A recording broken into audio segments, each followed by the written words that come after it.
हाय, मी पूर्वी भावे. चवदार चविष्टच्या आणखीन एका नवीन एपिसोडमध्ये आपलं स्वागत. दिवाळीचा सण अगदी दणक्यात साजरा झालेला आहेच, पण आता पुन्हा एकदा नव्या प्रवासाची सुरुवात झाली आहे. आणि हा प्रवास पुन्हा एकदा आहे चविष्ट अशा पदार्थांचा, छान छान गोष्टी तयार करण्याचा आणि लगेच खाण्याचाही. चला तर मग सुरुवात करूया आजच्या चवदार चविष्ट सफरीला.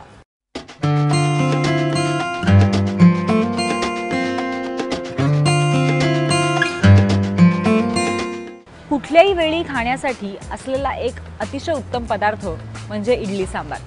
हॉटेलमध्ये गेल्यावर किंवा अगदी घरी सुद्धा इडली सांबार आपण फक्त नाश्त्यालाच नाही तर अगदी जेवण म्हणून सुद्धा खाऊ शकतो. पण तुम्हाला माहिती आहे का, या इडलीचे सुद्धा असंख्य वेगवेगळे प्रकार आहेत. म्हणजे अगदी बटर इडली किंवा फ्राईड इडली वगळता आणखीनही बरेचसे, आणि आज तेच आपण पाहणार आहोत.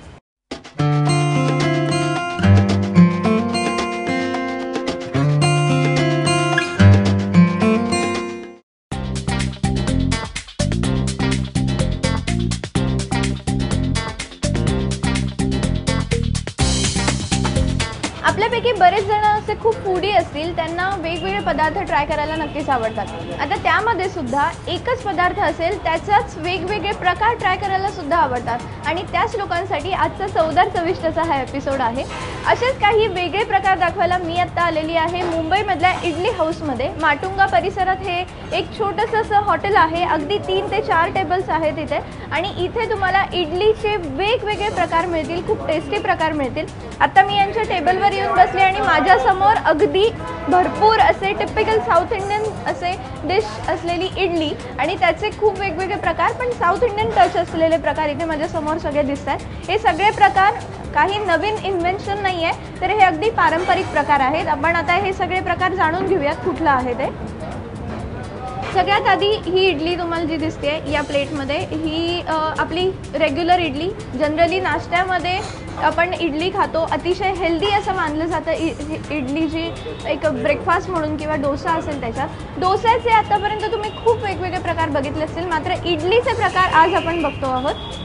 त्यातलाच दुसरा प्रकार हा एक प्रकार आहे. आता हे जे आहे हे फणसाची पानं आहेत. फणसाच्या पानामध्ये जी ही आपली नॉर्मल इडली असते तशीच ही इडली आहे, मात्र याच्यामध्ये फणसाच्या पानामध्ये त्याला घातलं असल्यामुळे आणि त्याच्यात ते वाफवलं असल्यामुळे फणसाच्या पानाचा जो फ्लेवर असतो तो याच्यात उतरतो आणि याची टेस्ट थोडीशी वेगळी लागते. त्यामुळे हा एक वेगळा प्रकार आहे. यासोबतच ही एक इडली आहे. आता ह्या इडलीमध्ये सुद्धा वरती पान लावलेलं आहे. याचं वैशिष्ट्य असं की याच्यामध्ये ड्रायफ्रूट्स घातलेले आहेत, आणि अर्थातच तुम्हाला वाटत असेल की हे नवीन काहीतरी ट्राय केलं आहे किंवा नवीन इन्व्हेन्शन आहे, तर असं अजिबात नाही आहे. साऊथ इंडियामध्ये खूप वेगवेगळे प्रकार असतात. छोट्या छोट्या गावांमध्ये हे सगळे कुझिन आधीपासून आहेत. या सगळ्या रेसिपीज ज्या आहेत त्या आधीपासून आहेत, आणि त्याच आपण आता मुंबईत सुद्धा बघतोय. आता त्यातलाच प्रकार अगदी तशीच दिसणारी पण ही रवा इडली आहे. जसं आपण तांदूळ आणि जी उडदाची डाळ असते त्याच्यापासून इडली बनवतो किंवा डोसा बनवतो, पण ही रव्याची इडली आहे. जो रवा वापरला जातो त्याची इडली आहे. त्यासोबतच हे जे प्रकार आहे हा जरा वेगळ्या शेप असलेली ही इडली आहे. इडलीचाच प्रकार आहे, मात्र याच्यात खोबऱ्याचा वापर केलेला आहे.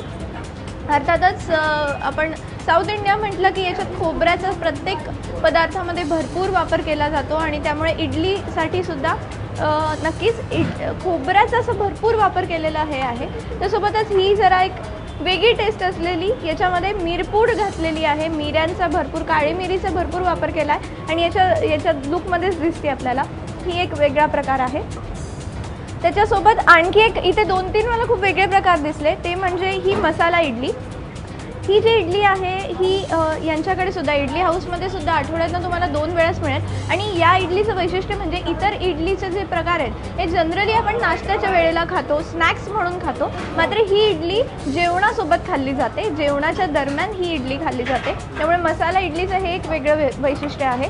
यासोबतच इथे हा जो प्रकार तुम्हाला दिसतोय हे तांदळाचे जे शेवया आहेत त्या एकत्र करून त्याच्यापासून हे असं एक इडली स्वरूपातलं पदार्थ तयार केलेला आहे. याची एक वेगळी टेस्ट आहे. नंतर एक हेल्दी म्हणून तुम्हाला घरातल्या मोठ्यांना किंवा लहानांना सुद्धा एक वेगळा इडलीचा प्रकार खाऊ घालायचा असेल तर हा एक व्हेज इडली. याच्यात व्हेजिटेबल्स आहेत, बीन्स आहे, गाजर आहे, असे वेगवेगळे ते घातलेले आहेत. आणि आणखी एक वेगळा प्रकार, जनरली आपल्याकडे पद्धत आहे की आपल्याकडे भात जर भरपूर उरला असेल रात्रीचा तर काही घरी त्याला फोडणी दिली जाते, फोडणीचा भात बनवला जातो. तसाच प्रकार हा आहे. ही जी प्लेट तुम्हाला दिसते याच्यामध्ये ज्या इडल्या असतात त्यांचा कुस्करा करून ते बारीक करून त्याचा उपमा बनवला जातो. त्यामुळे हा जो तुम्हाला दिसतोय हा इडलीपासून तयार केलेला उपमा आहे. आणि अर्थातच हे सगळे प्रकार झाले, याच्यामधले काही स्पायसी आहे, काही नॉर्मल टेस्टी आहेत. त्याच्यातला एक स्वीट प्रकारसुद्धा इथे आहे, तो म्हणजे हा हळदीच्या पानात आहे. हे पान जे तुम्हाला दिसते हे हळदीचं पान आहे आणि याच्या आतमध्ये हे इडलीचं पीठ आहे आणि याच्या आतमध्ये जे तुम्हाला दिसतंय ते खोबऱ्याचं सारण भरलेलं आहे याच्यामध्ये आणि याला स्वीट टेस्ट आहे. हे जे प्रकार मी तुम्हाला दाखवते हे फार कमी आहेत. या व्यतिरिक्त अजून बरेचसे प्रकार इथे तुम्हाला बघायला मिळतात. आणि इडली जनरली डोसाचे खूप वेगवेगळे प्रकार तुम्ही खाल्ले असतील, मात्र इडलीचे वेगवेगळे प्रकार जर तुम्हाला ट्राय करायचे असतील तर या ठिकाणी येऊन या वेगळ्या इडल्या नक्कीच ट्राय करा. एकाच वेळेस जेवण न करता इथे आलात आणि भरपूर वेगवेगळ्या इडल्या टेस्ट केला तर तुमचं पोटही भरेल आणि काहीतरी वेगळं खाल्ल्याचं फीलसुद्धा तुम्हाला नक्कीच येईल. कॅमेरामन अजित शिवतरकरसह पूर्वा सुभेदार, ABP माझा, मुंबई.